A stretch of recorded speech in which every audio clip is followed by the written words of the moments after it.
Hi there, today I'm going to show you how to apply a lot of different colors to one stamp using sponge daubers.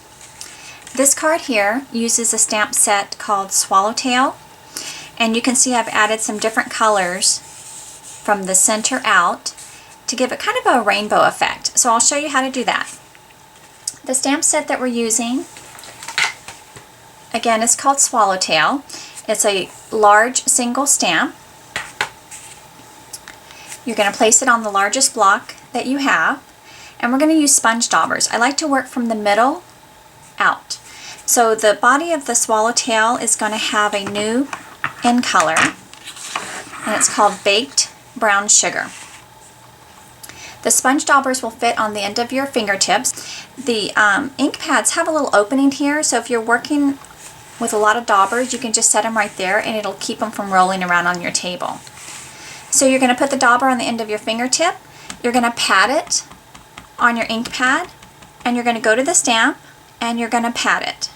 You don't want to rub the ink on the stamp. If you rub it, it actually removes some of the ink. So you want to just simply pat it. And then I'm going to place that one here because I'm going to go back to that at the end. So the next color that I want to use coming out is called Cantaloupe Crisp. And we're just going to pat the ink on the dauber, and then we're going to overlap the colors a little bit. So don't get too concerned about the colors overlapping. Because we're using a dauber, they're going to blend, and it's actually going to give you a really pretty effect. So I'm kind of going in a little bit of a soft circle outside from the middle. So the next color that we're going to use is called Pistachio Pudding. It's a nice light green color. And again, you can see on the stamp, it might not be easy to see on the camera, but you can see when you're stamping that it's a little bit shiny where you've already placed the ink. So even if you can't see the ink color on the stamp, you can see where you last stamped. And again, it's okay that you overlap. So I'm going in that kind of a soft circle here. And I'm going a little bit wider on the top part of the wing as well. And then we just come over here. And your butterfly design has some lines that you can follow, but don't follow them too closely. Try to go outside the lines a little bit so it doesn't look too precise. And then the next color we're going to use is called Coastal Cabana. It's a really pretty blue, and we're just going to hit this part right around here.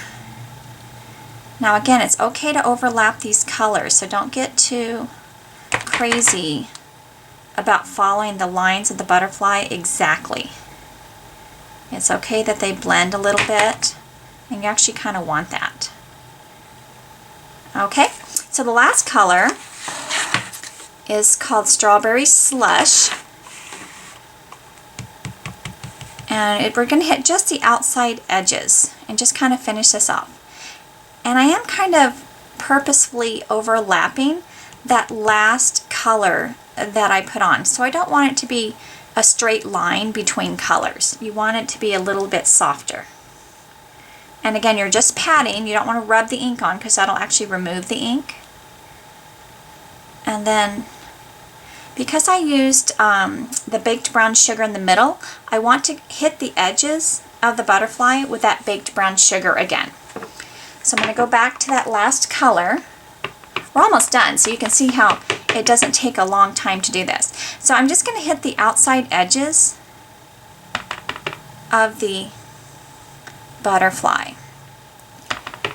And I'm going to just bring that around, even the little edges there, and then come back here.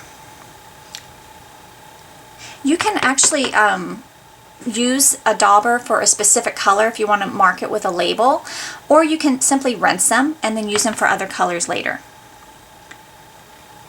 And then we're going to hit the edges here. So now we're ready to stamp. So let me scoot these ink pads out of the way, and we're going to stamp it on the Whisper White cardstock. I haven't folded on the score line on this cardstock because I want to have a nice smooth surface for stamping. So I'm going to angle the butterfly like this. And you can see that I'm actually also going to have part of the butterfly stamped on the back of the card. It'll give it a really nice look.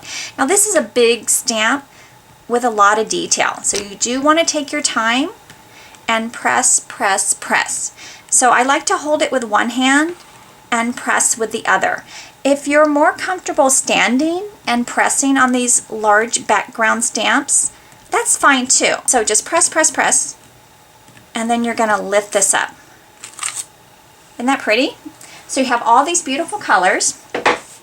And now when you fold your card along the score line, just line that up.